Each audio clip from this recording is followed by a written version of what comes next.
Brett McKay here, and welcome to another edition of the Art of Manliness podcast. Feeling overwhelmed by an endless to-do list, like you're constantly putting out fires but never getting ahead? You're not alone. Many people today feel like they're drowning in urgency, filling every minute with tasks that feel critical in the moment but may not truly matter in the long run.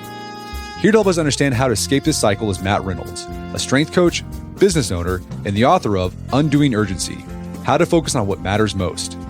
Today on the show, Matt explains what creates that feeling of being overwhelmed by urgency, how to distinguish between status and true value, and why you can only effectively pursue 2 to 3 major goals at once. We discuss using the Eisenhower decision matrix to identify what tasks truly matter, how to apply the concept of minimum effective dose beyond just fitness, and why sometimes the pursuit of a goal matters more than achieving it. After the show's over, check out our show notes at awim.is/urgency.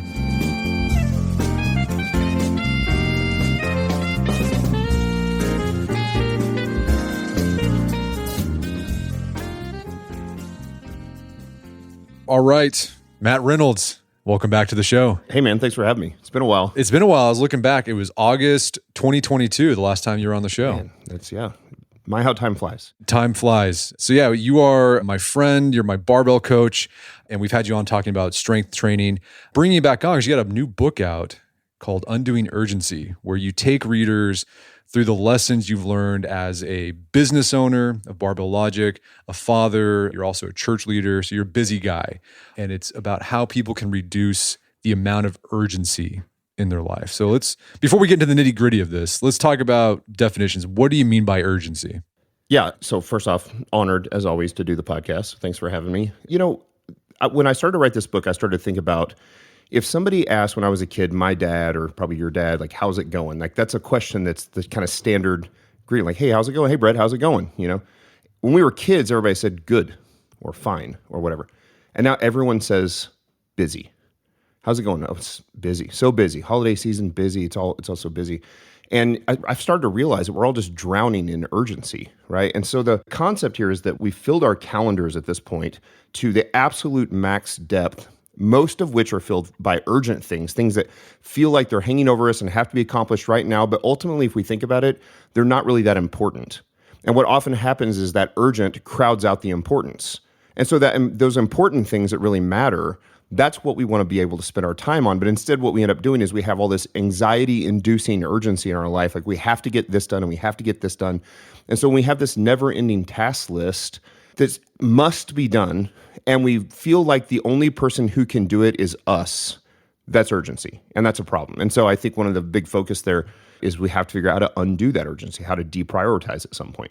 Okay, so we'll talk about how to do that. But let's talk about your personal story, because you weave in your personal story into this book a lot. You described this point you reached about 2009 where you just felt like you were drowning in urgency. What was going on that made you feel like that? Yeah, so I can look back at several times in my life, and probably 2009 to 2012 were the hardest years of my life. I was a public school teacher. I was a football coach. I was a strength coach. I was completing my master's to be a high school principal. I was running Strong Gym, my first business. I had started that. My marriage was on the rocks, and thanks to God, it's been completely redeemed. But all of those things were going on, and I was just drowning in this. Drowning in urgency. I couldn't get it all complete, and so I would wake up at night having nightmares or night terrors. Anxiety is not a strong enough word. Like, I just couldn't get it all done. I couldn't get it all accomplished. And there were all these problems to solve, and it was all too much. And so I knew at some point I had to pull the plug on some of those things. Now, again, lucky for me, like, I started to look at these things that were and weighed out what were the most important things in my life. And it was my family at the time, my faith, my Strong Gym, the business. And luckily, we had been blessed enough that Strong Gym was making enough money that I could walk away from the public school system, which I'm thankful that I did. Didn't have to be a teacher anymore. Didn't have to be the strength coach. Didn't have to be the football coach. Those things cleaned up. And immediately I started to notice, like, oh, when I focus on the important things, they go better for me. But I've had, that's not the only time in my life I've had that. And so I think in 2009 to 2012, it was really of my own doing. So there was this piece of me that continued to pursue the things that I thought would make me happy. And then you realize that happiness is fleeting and doesn't really last, and that it didn't ever bring joy. And so I was doing all these things, and even stuff that I think I talk about in the book. Like, I was playing fantasy football, and I was playing poker all the time. Like, it was just, I would just take on so much stuff. And I don't know if I was doing that because I was masking or trying to even anesthetize myself to the fact that I was drowning in urgency, wasn't happy with my life, wasn't happy with my job, career, marriage, etc. And at some point, I just had to pull the plug on a bunch of that stuff and focus on the things that really mattered. Well, and then you also talk about even when you quit public school teaching, your marriage got better, and you threw everything into Strong Gym.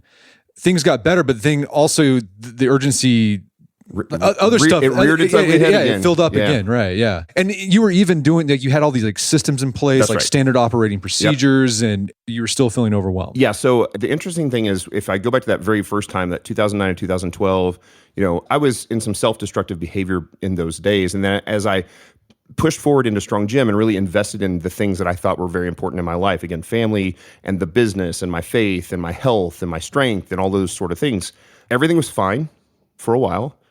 And then I realized if the gym were going to grow, we had to have systems and standard operating procedures. And so I had checklists and, all the plans for all the things. Except the problem was that I was the guy doing all the things. And so pretty quick, I'm realizing I've got to train 10 clients today or 12 clients today and clean the bathrooms and be the front desk staff and give the tours and sell the memberships, and these 3 credit cards bounced. And I can feel my blood pressure going up as I'm talking about it right now, because I can remember what that feeling was like. And all of a sudden, now it wasn't because I was in self-destructive, or even immoral behavior. It was that I thought I was doing the right thing, but it was still too much. And so now you still end up in this place of drowning in urgency. And so that's when it finally hit me that I had to figure out how to delegate a lot of these things. I had to figure out I didn't trust my staff, and I had a great staff of guys that worked for me that were excellent. I just didn't trust them enough. And so I was going to micromanage everything because I felt like I had this superhero complex as a business owner. I think a lot of people do. And you think you can do things better than anybody else can. And when you realize that if you can hire somebody that does it at 80% as good as you can train them to eventually be better at you than it. And that's what we've been able to do at Barbell Logic. Almost every staff member I have is now better at their job than I was when I was doing their job in the early days as an employee of one in a business. And so, yeah, you can get caught up in this, and whether it's life stuff or just taking on, self-destructive behavior or unurgent, unimportant things, or even just over-focusing and spending too much time on urgent and important things. These things are just, we allow our calendar to fill up. I'm sure you've seen the video, and your listeners have seen the video of the professor in the classroom, and he's got the jar, and he puts some rocks in it. The big rocks, for Stephen Covey, right? yeah. And he says, is it full? And the class yeah, it's full. And then he puts pebbles in, and he says, is it full now? And they say, yeah. And then he puts sand in, and he says, is it full now? And then he pours a bunch of water in and fills it up. Is it full now? And then they're like, okay, now it's full. And so the point he's making is you've still got your big rocks, and you got your smaller things, and your smaller things. I'm arguing you should break the jar. Big rocks only. Yeah. There are times in your life you've got to get rid of the water and the sand and the pebbles. You've got to absolutely focus on the things that truly matter. And if you don't do that, what you end up doing is filling every minute of every day on your calendar. Your calendar is a truth teller. I live by my Google Calendar. I don't know if you do the same thing on your phone, but your calendar is the truth teller. And if I open up a day, if I wake up early in the morning, I open up and go, okay, what's going on Monday morning? You're like, wow, there's no blank spaces. Every single hour is full. Then I start to think to myself, oh, I'm a fraud. This is what I wrote about. And yet I'm doing the same thing. So I have to come back, I have to pull back and go, okay, nope, this comes off, this comes off, this comes off, so that I can focus on the big rocks. Yeah. I think one of the issues too, when people feel overwhelmed, they'll go to a system to get more efficient. But the problem, one of the sneaky problems with that is that you get really good at doing stuff, and so it just fills up even Correct. more, right? So you get really good at doing urgent stuff. And that probably happened to you. You had these SOPs, checklists, Absolutely.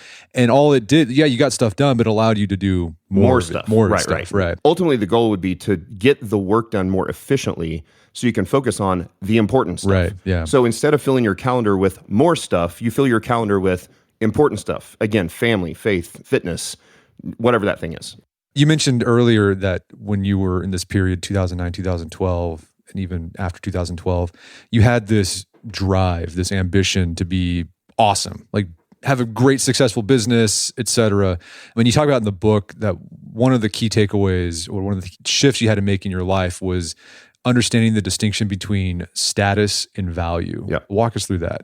Yeah, I think you've probably even seen this shift in me over the years, is that there was a time when status was important to me. And I think the problem with status is that it's all based on perception. It's perception of yourself, by yourself. It's perception of how others perceive you, how you perceive others. And all of that can just be founded or unfounded. Like there might It not can be arbitrary. Totally arbitrary. Yeah. It's subjective, right? And I had to change and decide, like, wait, this doesn't matter. Again, this doesn't bring joy. And I shifted from a focus on status to a focus on value. Where are my values? And I think coming out of that time, when you come out of these dark kind of valley periods in your life, it really forces you to think about what are the things that really matter to me? Who am I really? Not who am I when everyone's looking, but who am I when people aren't looking? Or even more so, like, who do I really want to be? So status is different than legacy, right? Yeah. So when I think about legacy or reputation long-term, I'm thinking about what's the value I've brought to other people in my life or the values that I've been able to give to others. Whereas status is like how I'm remembered and like, how big did I build the company and how strong did I get in strongman? And then you start to realize like nobody actually cares long term. And so the thing that's going to last, and I think another shift with that status versus value is that I started playing the long game. It was less about making money today or being famous today or whatever the status was or having that respect of other people today. And it started being like, oh, I'm thinking about my kids and my grandkids and my great-grandkids. And if I do this really well, like maybe even my great-great-grandkids who I may never know, and maybe they don't remember any or know anything about me specifically, but if I build that value system in my family and in my community, that can get passed down from generation to generation. That's completely different than personal status for personal gain, and it has brought about a tremendous amount of joy that even in times since then that are very difficult, very hard, very overworked, I can still do all of those things, or even in times when people have been sick or there's been tragedy. I lost my dad a couple years ago. Like that, you can still have joy because what you're doing is pursuing value, not status. Yeah. And so status sometimes brings you some happiness for a time, but again, it's fleeting. I don't care about that. I want joy, long term, long game. This reminds me of David Brooks. He makes the distinction between eulogy virtues and resume virtues. So the eulogy virtues are the things you want to be remembered for. Like, what do you want people to say about you at your funeral? Resume virtues are like the things you put on your CV. That's exactly right. Yep. And which one matters more? This is we're both middle-aged now. Yeah. Like this is a middle-aged man conversation. I mean, I think when you're young, you have that drive, that thumos where you want status. And Sure. I think that's healthy. Yeah, for sure. I don't think that's wrong for a 21-year-old to have that. But I think at a certain point, it just starts feeling like a grind. And you feel like you're ready for a new phase. And you start thinking, I've got to start shifting to those eulogy virtues. Yeah, couldn't agree more. Like, absolutely. That you start to just, again, and it's what you value. And also, like you said, for young men, especially those who aren't married, don't have kids, they don't have that generation to generation legacy that they're passing down yet. There is something that actually happens to us, I think, biologically. When you get married, you build a life together, you have a family, and then eventually, all of these roots that you put down, you can't take the house with you. You can't take the money with you. But what you can do is you can pass down the values. And so there is clearly a shift that occurs between that status and value at some point for most of us as we hit those middle-aged years. So yeah, one thing you can do to start undoing urgency in your life, shift from that status mentality to that value mentality. Another thing you talk about, one of the steps you got to do to undo urgency is deprioritize it. Yeah. But to do that, you have to figure out what is the urgent stuff in your life. Yeah. And you use something that we've written about. Yeah. And you were kind enough to give me a name check. Yeah, in the book. And in the book about the Eisenhower decision matrix. That's something we've written about. For those who aren't familiar with the Eisenhower decision matrix, can you walk us through it? Sure. Yeah, President Eisenhower, he said, I have two types of problems that I have to deal with on a daily basis. Those that are urgent, which are almost never important, and those things that are important, which are almost never urgent. And I think Stephen Covey talks about this in 7 Habits of Highly Effective People. You've written about it. And so I really started looking at that. If everything is some combination of urgent and important, then it puts all tasks in one of 4 quadrants. You have things that are not urgent, not important. And those are things like, when I think about not urgent, not important, I think of things like binge watching TV, doom scrolling social media, video games. It doesn't all have to be technology, but just things are just time wasters, right? For those of us who are actually trying to accomplish something, especially if you're drowning in urgency, the very first thing you do, no brainer, is you eliminate non-urgent, non-important things. And then you have the things that are urgent and not important. And these are often things I think about, like, I live in a neighborhood with an HOA. If I don't mow my lawn, I'm going to get a letter from the HOA. So the lawn needs to be mowed, but do I have to mow it? right? That's urgent. Or grocery shopping or house work or just very monotonous daily work tasks, things like Meetings. that. Yes, phone calls that come in from out of nowhere. Interruptions, yeah.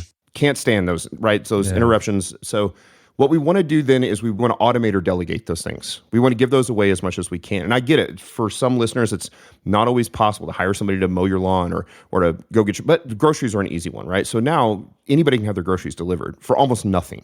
Like you're talking about $10 a month or for an extremely nominal fee, especially when you compare it to the amount of time it's going to take you to drive to the grocery store, buy the groceries. And so for me, I don't go to the grocery store anymore.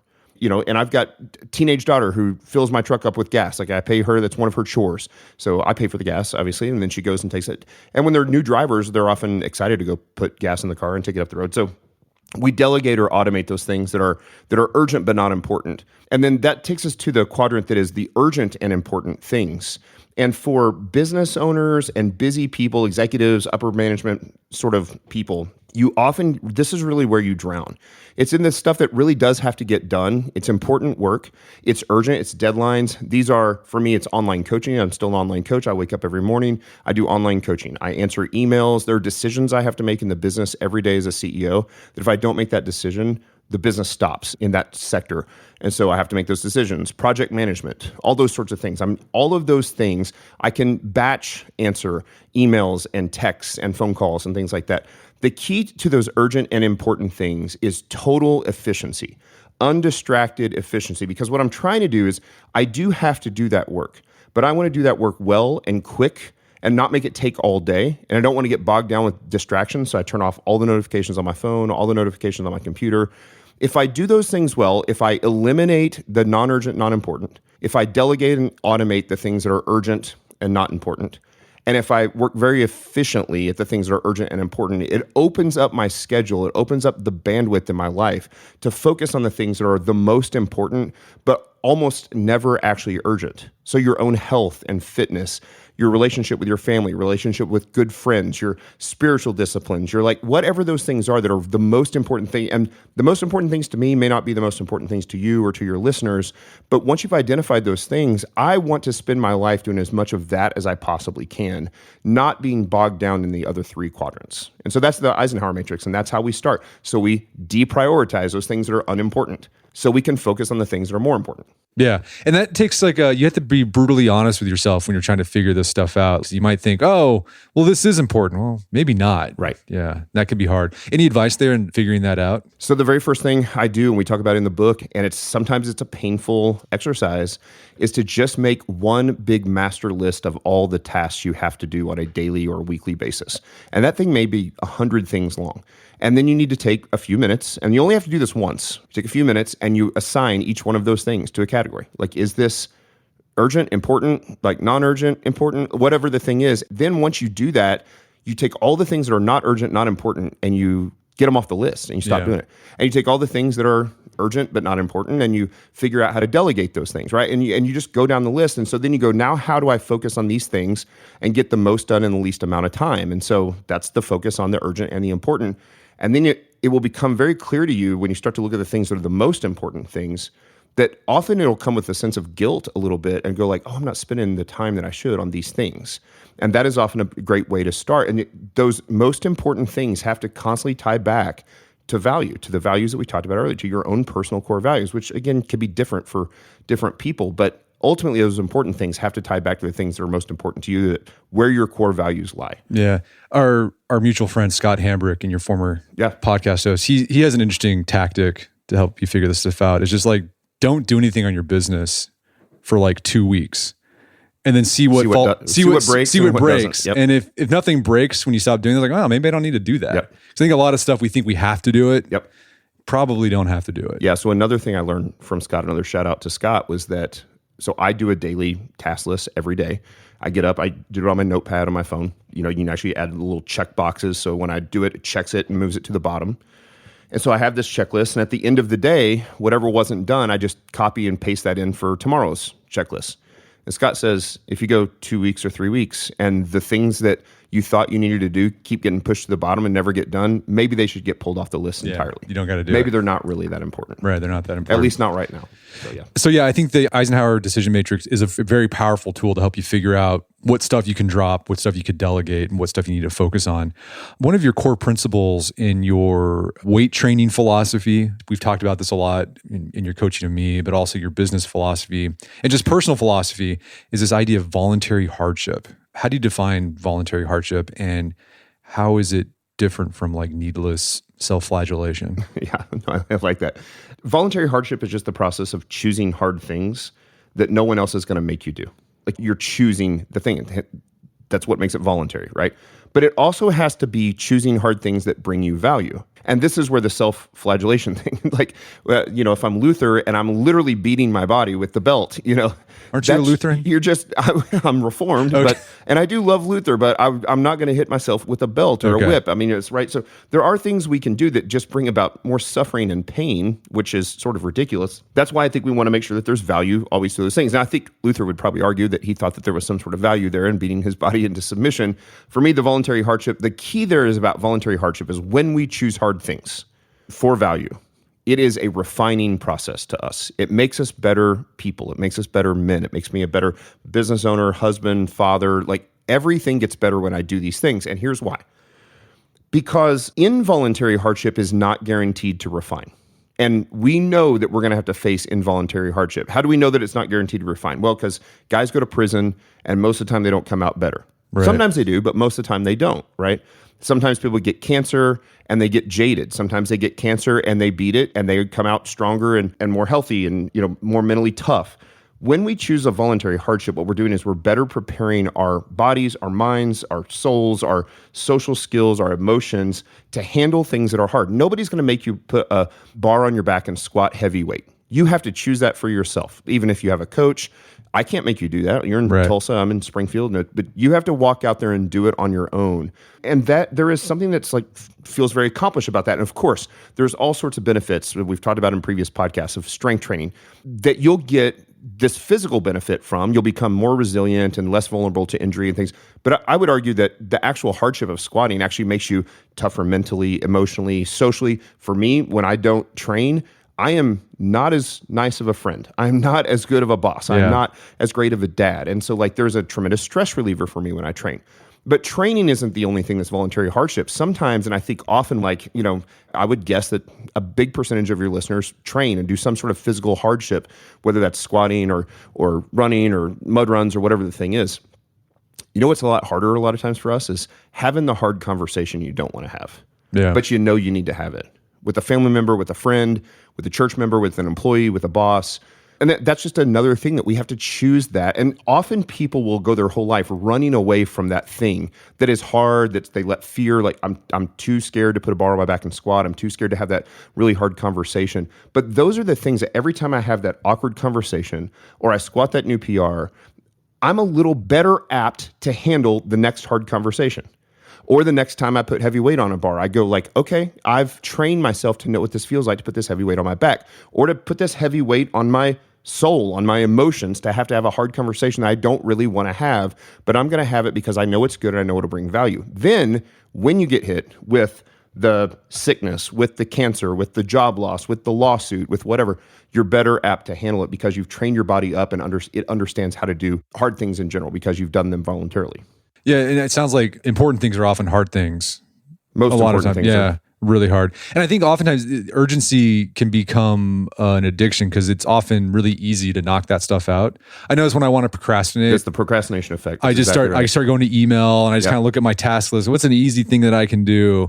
And then I put off that. I should clean my office right now. That's exactly what we do. Yeah, because it's easy. Right. Yeah. And so we want simple, hard, effective. You've heard that term a million times in the business, but it doesn't just apply to fitness or to strength training. I think it applies to life. We actually want to choose things that are simple, not complex. We want simplicity over complexity. And we want hard over easy because easy doesn't work. Easy doesn't bring about things of value. Anything that's valuable was hard to attain. Yeah. And the thing that makes it valuable and unique is that it takes a unique amount of hard work to get it. And so that's what we're after. Like whether that's in the weight room or whether that's in life or, working on marriage is hard. Working on being a father or a parent is difficult. Those are difficult things. Working on being a great boss or even a great employee, those are difficult tasks to handle. And a lot of people just go about even their whole life and never really consider like, am I really trying to be the best boss I can or the best employee I can? And I think those are things that we should be thinking about. Yeah. And we should be pursuing. We're going to take a quick break for a word from our sponsors. And now back to the show.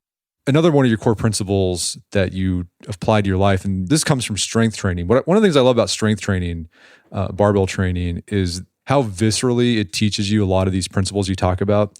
And one of those principles is minimum effective dose. So what is minimum effective dose and where did it come from? And then how did you apply this to your sort of life philosophy? Yeah. So obviously a minimum effective dose, most people have thought about this from just a medicine standpoint. If I have a headache and one ibuprofen will knock it out, I don't need to take 5.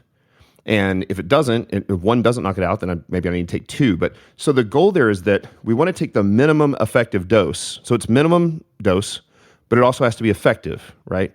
And what we did, so back to Scott Hambrick and I, we started thinking about the way we were programming in strength training. And we recognized that what we were really doing, so in the beginning, when most people start strength training, they do what's called linear progression. They just literally do the exact same lifts 3 or 4 times a week, adding like 5 pounds to the bar every single time. So the only variable that changes is the weight on the bar. We don't change the sets and reps. We don't change the frequency.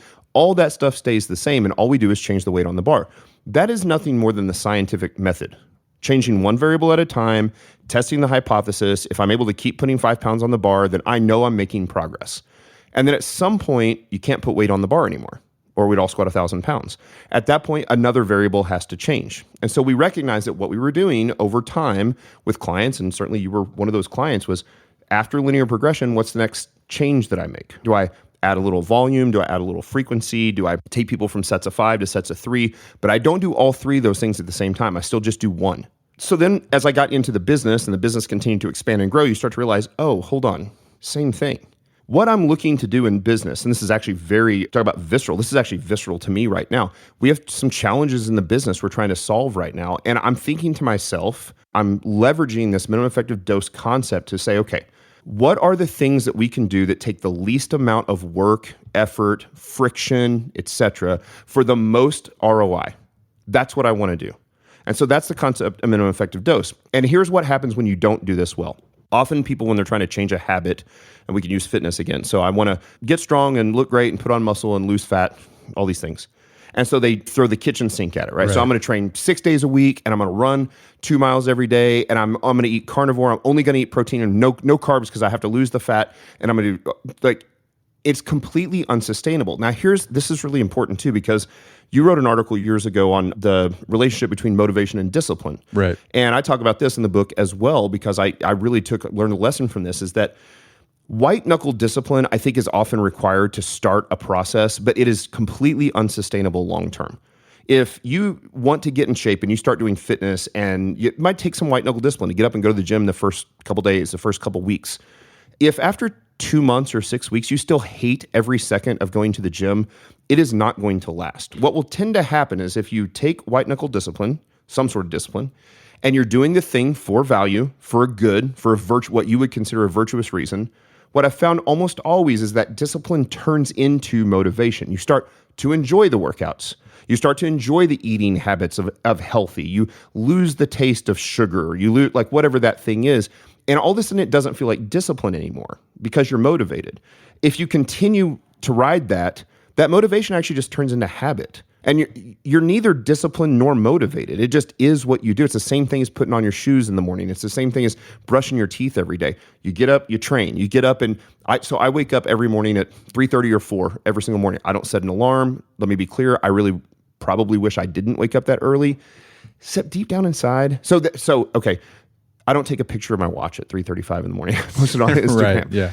It just is who I am. I just get up and work. And that work that I get done from, say, 4 a.m. in the morning to 7 a.m. every morning before my family, when my family wakes up at 7, are the best hours of the day of work that I get. That's the best urgent and important work that I can possibly do. I knock that stuff out usually in an hour, and I get to focus on what I get excited about is when the urgent work is no longer hanging over me, which I can often get off my plate in an hour or so, and I just get to focus on the important work.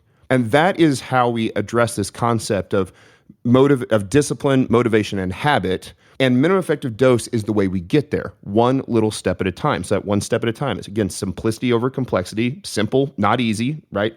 So we change one variable at a time, and that's fitness, life, etc. Economy over excess. There's no reason to make it cost more, use more variables, money, effort. Time. Thank you. I knew I was missing one. Yeah. The most important one, the one that nobody can actually increase, right? Right. And then effort over easy. So the interesting thing is you have simple, which isn't easy. So simple is not easy. It's simple. And you have economy over excess, which also is sort of a simplicity piece. But then you have the effort over easy. So you cannot do simple, economy, and easy, because then we don't have the return on investment. Minimum effective dose for maximum return on investment in life, in fitness, in health, etc. Yeah, I've the minimum effective dose, once I grasped that concept, I was able to do a lot of, you still coach me, you still do programming for me, but I'm able to kind of take the reins of my own programming in a way, because now I know which variables I can pull to have progress. So, sometimes it's weight, and if weight's not going up, well, I'll stay at this weight, and then I'll increase a rep. That's right. Go up volume. Time. Yeah, go up volume. But you don't do all three. You don't I don't do all I'm going to go up weight and volume, and I'm going to train 2 more days a week. Right. And the same thing when so last year, I lost like 30 pounds, and it was just minimum effective dose. Like I didn't cut calories dramatically. I just reduced calories by 200 each week. Yep. And then if the scale was going down, well, I just stayed at that. That's right. I didn't manipulate anything. There's no reason to. But as soon as it stopped, I would probably maybe just hang there for another week. Because sometimes your body's weird and you water or whatever. Yeah. But if the second week it didn't go down, okay, now it's time to reduce calories. And I didn't drastically change my diet. I was still eating pizza and hamburgers or whatever. Probably never felt deprived. Never felt deprived. And then it's been sustainable, right? It's lasted, right? So again, everybody's done the crash diet thing. Okay, we're going to the beach in a month, and I'm going to lose as much weight as possible. And you can, yeah. But then it's going to balloon back, right? So that's the key. Is we want sustainable effort, and that comes from that minimum effective dose. Yeah. It took me like 6 or 7 months to lose 30 pounds. Yeah. But now I'm gaining weight again. I'm just reverse. Now I'm increasing the calories. But you're not gaining fat. I'm not getting fat. Right? Like you're just gaining muscle. Trying to gain muscle. The majority of. So, it's easy with weightlifting to figure out these variables to manipulate. How do you figure out the variables to manipulate in like family life, et cetera? Yeah. So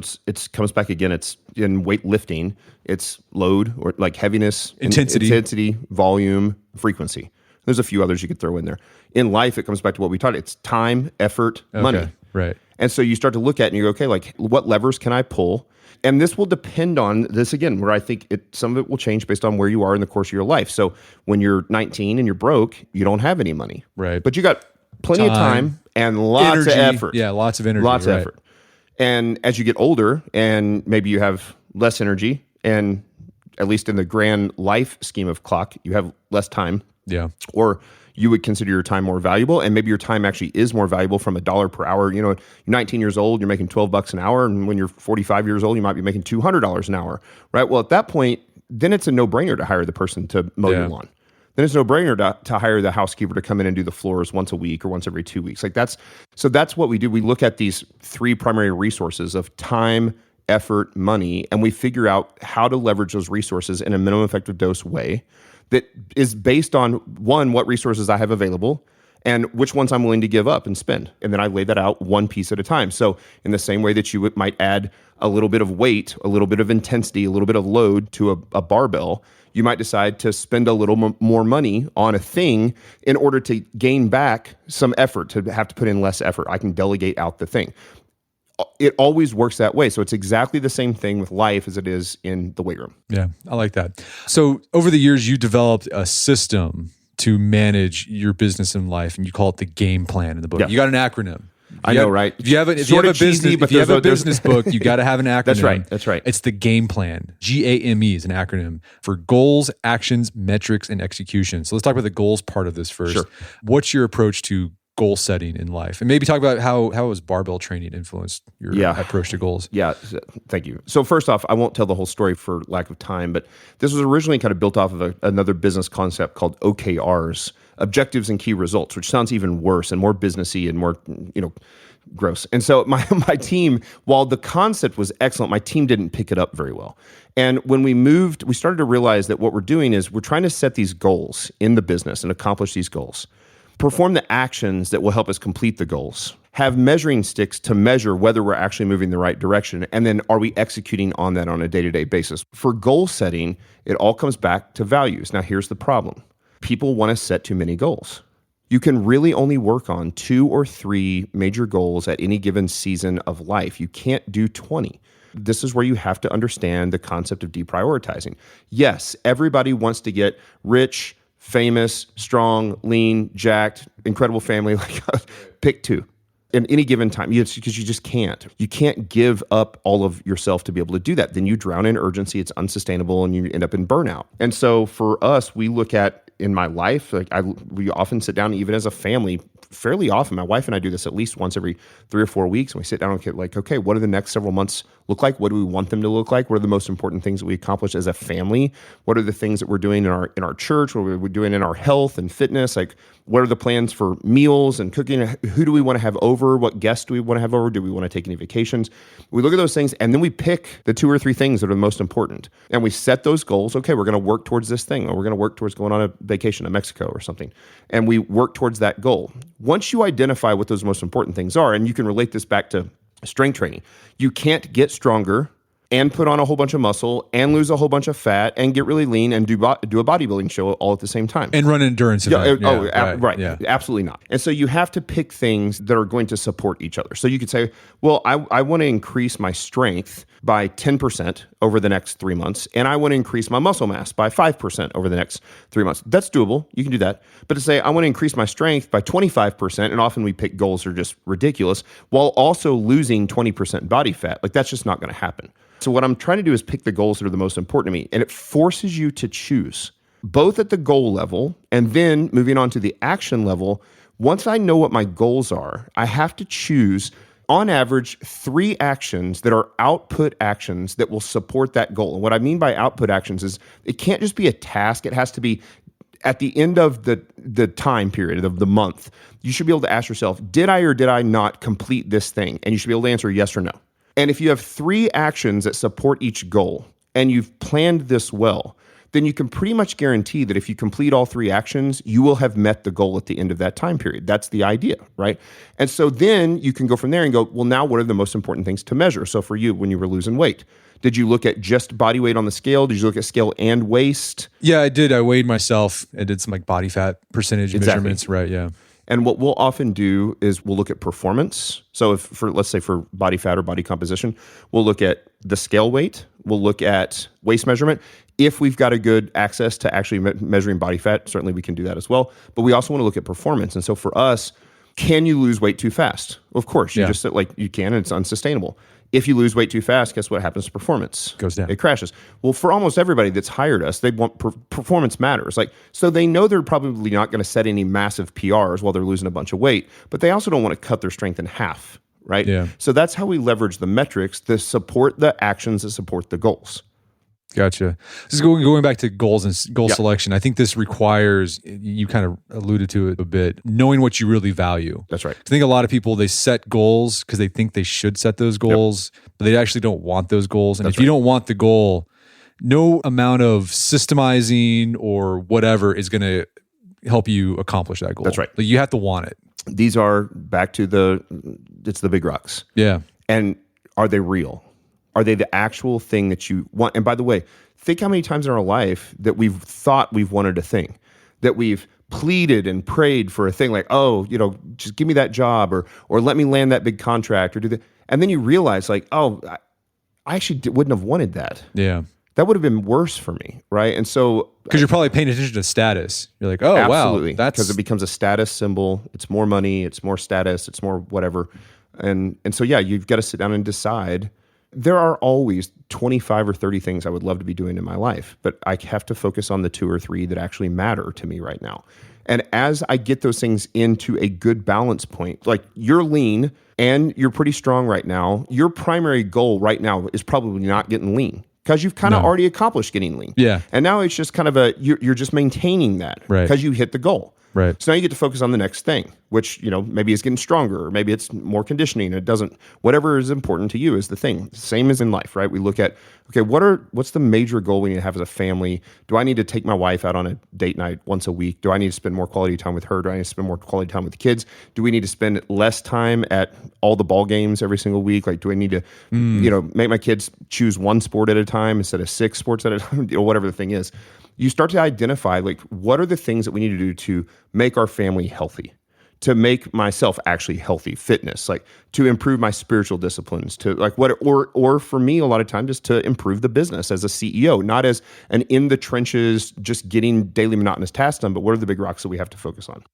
So that's goals. You mentioned action. So that's figuring out exactly what you need to do. Like those, is that like kind of figuring out what the variables are to like, yeah, so exactly. Yeah. So you can look at, let's use a fitness one because we'll stay on track of that. So for you, if you wanted to lose 30 pounds, what are the actions that you have to take to do that? Well, you probably have to eat a certain level of calories every day, right? So or macros, however you're going to do increase energy expenditure, even though your body wants to decrease energy expenditure. And so how are you going to do that? Steps, like getting steps. So then the action item would be, 10,000 steps a day, 25 out of 30 days this month. Yeah. Okay. And then at the end of the month, you can say, did you do that or not? Yes. Okay. Yeah. Well, if you did that, then great. And did you consistently eat this number of calories or this number of macros until the weight plateaued? And then when it plateaued, you dropped it 200 every time. Did you or did you not do that? And did you get out and actually weight train 2 times a week or something? Maybe it's less when you're trying to. Did you do those things? If you did those things, you should be able to look back at the end of the month or whatever the time period is and go like, okay, that for sure moved me closer to the goal, or I accomplished the goal. And sometimes those goals we have to set, there are times where we know we have long-term goals. There's goals that, like, if you wanted to bench press 400 pounds, what's your best bench press? 320. Okay, so you're not going to get there in 2 months. And maybe never. But I'm never going to get there, I know, I get it. But let's pretend it's 22-year-old Brett. Okay, yeah. You're going to set the long-term goal of 400 pounds. You bench press 320 now. You then have to set short-term goals under the long-term goals to go, okay, but what can I do in the next 1 to 3 months? Right. Well, in 1 to 3 months, you can probably increase your bench press 15 pounds or maybe even 20 pounds, but probably not 60 or 80 pounds, right?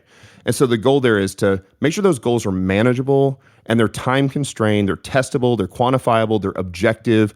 All of those things need to be done for the goal. And then the actions are just basic output. It just says, did you do this? Did you complete the action or did you not? If the answer is yes to all, you should have completed the goal. If you didn't complete the goal, it's still just an exercise in the scientific method. You go, I see now that I should have also done this. I'm going to have to bring in this variable next time in order to meet that goal. Okay. Now, the other thing with actions that people want to do is they want to give, okay, in order to lose 30 pounds, here are the 20 actions that I need to do. No. This comes back to the deprioritize. You got it simple. Simple, economy over excess. Like, these things matter, but hard, not easy. And that's what we often don't want to. Simple is, sometimes it feels too simple. But when you really pick correctly and you pick simple and hard, that's when we get effective. And so that's how we pick our actions. Let's talk about metrics a little bit. You mentioned this a little bit. So how do you figure out the metrics you should be measuring? Because you have like, one metric could be like weight loss. Yes. Or like if you're trying to get your financial house in order, debt paid down. But I mean, sometimes it can be hard to figure out what metrics you actually be paying attention to because they can distract you from actually accomplishing what you're trying to accomplish. Yeah. So the first thing you have your goal metrics. So again, the 400-pound bench press, or the, I want my net worth to be $500,000 or whatever the thing is. But if you cannot reach that goal in a short-term period, then that becomes a target to improve. Like, the metric often is the goal. I want to get to this body weight. I want to get to this strength piece. I want to have this much money. I want to look, whatever the thing is. That's a target to improve. The metrics then that we use as a measuring guide are a snapshot picture. So you want to lose 30 pounds. Losing 30 pounds is the target to improve. Each week you can look and say, oh, I've lost 2 pounds. I lost 1 pound this week. Now I've lost collectively 7 pounds. So you can see that you're consistently moving towards the goal. Now, if you want to lose 30 pounds, 2 weeks in a row, you lose 0 pounds, or you gain 1 or 2, like, okay, we're going the wrong, we have to change something about the actions, because the metrics just tell us if the actions are working or not.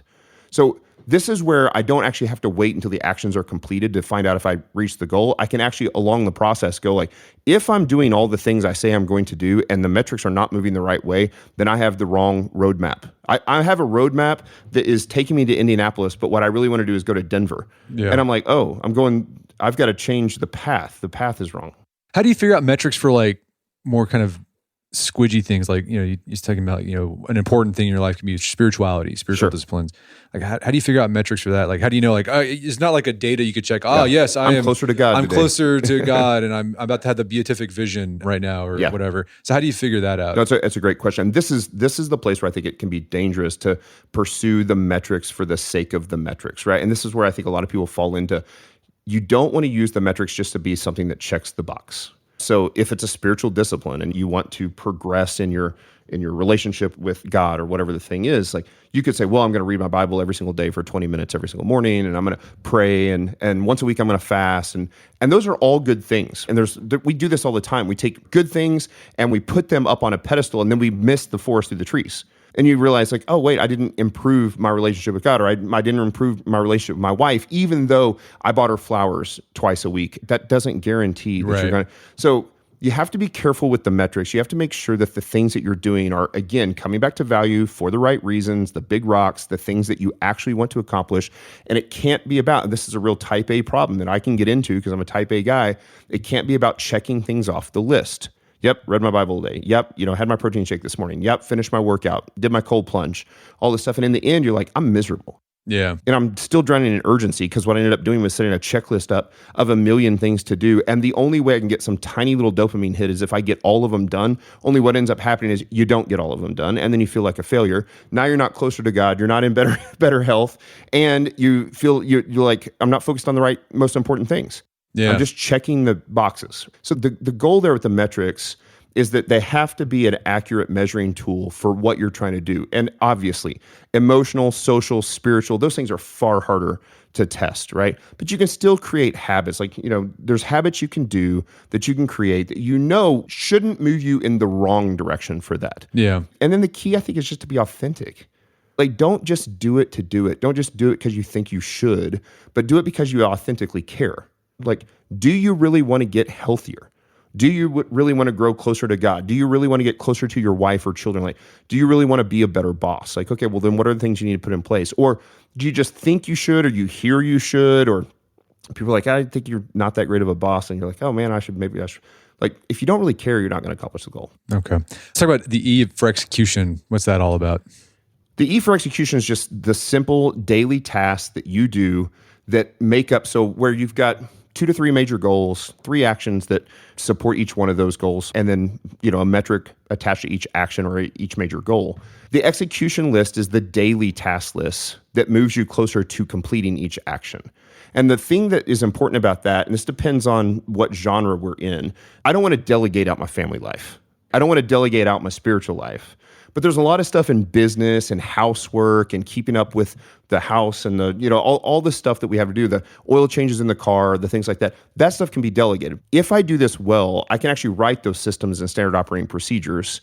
In a business, often when someone starts a business, you are an employee of one. You have one person that works for the business. It's you, which means you do everything. You're the owner, you're the manager, you're the technician. You have to do every system, but what will end up happening is that most business owners never write that system down. They never write that SOP, that standard operating procedure out. Therefore, they can never give it away. So they get stuck working in their business and not on their business. If you focus on the right execution tasks that will get you to completing an action, that will get you to completing the goal, then you can take those things and you can decide, what are the most important things that only I can do? What are the urgent and important things that I should be doing, but I need to do really efficiently? And what are the things that still need to be done, but I don't have to do and I could delegate and I can give that plan away? And so this is the thing, like, the housework. Like, we have a system for how we clean the house. I don't have to be the one that cleans the house. I can. It's not that I'm too good to clean the house, but I can also, I've got 2 teenage daughters. We've got a housekeeper. I've got people I can hire. You can delegate that stuff out. I can delegate the grocery shopping. I can delegate the putting gas in the car or the oil change. So that's how we end up using the execution list. And then that gives us accountability on a day-by-day and week-by-week basis to make sure we're moving in the right direction. So you mentioned earlier too that you can do this stuff. You can execute, give flowers to your wife, take back your spending so you reduce debt. But sometimes you can do these things and you're going to have failures. Yeah. You're going to have setbacks. Any advice for guys? I know that can be really frustrating for guys who are trying to improve themselves and like, I'm doing everything I'm supposed to be doing and like, I'm not getting the results I want. Yeah. What do you think's going on there? Like any advice for that? Yeah. So I talk about this a lot. One of the most frustrating things for me on a day-to-day basis is when I've worked really, really hard all day and accomplished nothing. Yeah. That's so frustrating. And what I've found is that if I'm having a day like that, I was telling you, certainly did not intend to tell this story on the podcast, but our basement flooded yesterday and it's never flooded. And I'd come home from a business trip. I literally walked in the door and our basement was flooded, and all these like decorations and pictures, family pictures and things that couldn't really be replaced, not just material things, were ruined. And my wife was very upset. She was crying, and we're trying to figure out where did the leak come from and all this sort of stuff. And then we took all the wet stuff, there's comforters and sleep, and we put it in the washing machine, and the washing machine broke. I'm like, you got to be kidding me. And I had a ton of work I needed to sit down and do business work, but I couldn't because this is urgent and important stuff right now. That's exactly right? It's like, yes, you've got a leak. That's a very urgent, very important. We got to get this figured out. We got to get this stuff picked up out of the water. It's a great example. And so, all right, so the business work's got to have to be put to the side for a second. Okay, so then what do I do? So now I'm stressed, I'm kind of anxious, and I'm trying to get all this stuff cleaned up. I could have just ended the day that way. But what I did was, after I finally calmed down and got the stuff taken care of, I sat down for 5 or 10 minutes in my chair. I did nothing. I just sat there and breathed, and I'm not a super like Wim Hof, sort of like I wasn't super mindful, meditating, breathing. I was just trying to catch my breath and relax and get my heart rate to come down. I was just looking at my heart rate on my Apple Watch and trying to get my heart rate to come down. Once it came down, I was like, okay, I can get a couple of small wins. And so what I did is I went to my task list and I said, what are the things I can knock out in 5 or 10 minutes?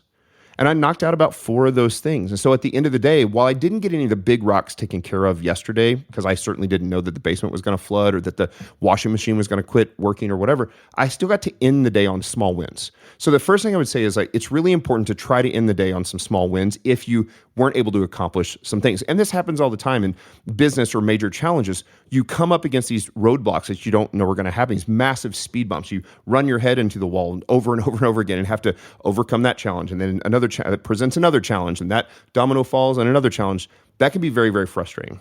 But if you're pursuing this stuff for the right reasons, if you're pursuing this stuff because of value, this is, I think, the most important lesson I've learned in writing the book and understanding what is behind the book, is that we have to enjoy the pursuit of the goal as much or more as we enjoy the accomplishment or achieving the goal itself. I think it is wildly important. Yeah. There is something incredibly beautiful about the pursuit of the goal. We knew the goal was going to be hard. We've already talked about that. Like, if it were easy, it wouldn't be valuable. So if it's valuable and it's important, it's going to be hard. And if it's going to be hard, then there's going to be times we're going to run up against some involuntary hardship that's going to be attached to those things. I want to fall in love with the pursuit. This is what I love about Kobe Bryant versus Michael Jordan. Kobe Bryant loved the work. He just loved the work. Did he want to win? Of course he wanted to win. Did he enjoy the championships? Of course he did. Michael Jordan, who had an incredible work ethic, I don't really think he liked the work that much. I think what he really liked was the wins. He liked the championship. The problem with that is that once you win the championship, how long do you revel in that? A day or two, a week? And then what do? He just focused on having to win the next championship. But if you enjoy the pursuit of the goal, you enjoy the actual pursuit of that thing, the wins, the losses, the struggles, the hardships, you let that refine you throughout, then you start to realize, like, man, this is actually what the beauty of life is this the beauty of, like, the pursuit of these goals that we may not ever attain. I would love to be, the jacked, wise old grandpa when I'm 80. I don't know if I'll get there. I don't know if I'll make it to 80. There's all sorts of variables that could change, but the pursuit of that goal is where the beauty is. It's not in hitting it at 80. It's in the 60 years before that. That's the value, is the path, right? It's not the snapping your fingers. And how much would you enjoy anyway being the jacked, wise old grandpa if you never had to work and you didn't toil, and thorns and thistles didn't grow up around you? Like, all of those things that are part of just being human in a broken world, like, that's where it's at. And so all of these things, I don't want the book to just be a tactic or a hack, a productivity hack, but it's understanding the value of working for what's important and not spend your life and waste your life on drowning in urgency when there are so many wonderful, important things that you could be focused on and enjoying the pursuit of those things, knowing that you're not going to get wins every single day. I love that. Well, Matt, if there's one thing someone can start doing today, besides buying your book, What can they start doing today to start undoing urgency in their lives? I would say start with that Eisenhower matrix, man, and start to identify the things in your life that you need to purge. If you're binge watching Netflix or video games or addicted to porn or like whatever those things, get that out of your life. Like get that out first and then figure out how to turn off those distractions. Everyone is in competition for our attention. Learn how to focus your attention. You can actually work that brain muscle to have focused energy on the stuff that is urgent and important, and identify your core values so you really understand what are the most important things in your life. Once you're able to do that, you can be very mindful about making sure you spend the bulk of your time on the important things and not the urgent things. I love it. Well, Matt, where can people go to learn more about the book and your work? You can go to ryanmattreynolds.com. I don't know if I joked with you. I had to be Ryan Matt Reynolds because... Why? I was wondering about it. I've been noticing that. Why? So, Ryan Reynolds is this very famous actor. And Matt Reynolds is a center fielder, I think, for the Cincinnati Reds, or an infielder for the Cincinnati Reds. And so I had to use the full name to really own the URL. Okay. So ryanmattreynolds.com. You can read all about me. You can get the book there. It's already for pre-sale on Amazon. It'll be launching December 10th, which I'm super excited about. And yeah, you always reach out and say, hey, I'm happy to shoot an email back to you. You can contact me there. There's lots of blog posts and videos and fun stuff on the website. Fantastic. Well, Ryan Matt Reynolds, thanks for your time. It's been a pleasure. Thank you, Bartholomew. My guest today was Matt Reynolds. He's the author of the book Undoing Urgency. It's available on Amazon.com and bookstores everywhere. You can find more information about his work at his website, ryanmattreynolds.com. Also, check out our show notes at aom.is/urgency, where you find links to resources we delve deeper into this topic.